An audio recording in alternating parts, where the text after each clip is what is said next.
ఉత్తరాఖండ్ లో ప్రతికూల వాతావరణ కారణంగా నిలిచిపోయిన పవిత్ర చార్ధామ్ యాత్ర సోమవారం తిరిగి ప్రారంభమైంది. యాత్రపై విధించిన 24 గంటల నిషేధాన్ని ఎత్తివేస్తున్నట్లు అధికారులు ప్రకటించారు. భారీ వర్షాలు, కొండ చర్యలు విరిగిపడే ప్రమాదం ఉండడంతో ఆదివారం యాత్రను తాత్కాలికంగా నిలిపివేసిన విషయం తెలిసిందే.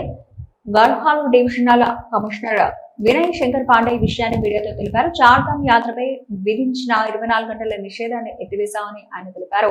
అయితే యాత్ర మార్గంలోని కొన్ని జిల్లాల కలెక్టర్లు తమ ప్రాంతాల్లోని వాతావరణ పరిస్థితులను ఎప్పటికప్పుడు సమీక్షిస్తూ అవసరమైతే వాహనాలను సురక్షిత ప్రాంతాల్లో నిలిపివేయాలని ఆదేశాలు జారీ చేసినట్లు ఆయన వివరించారు.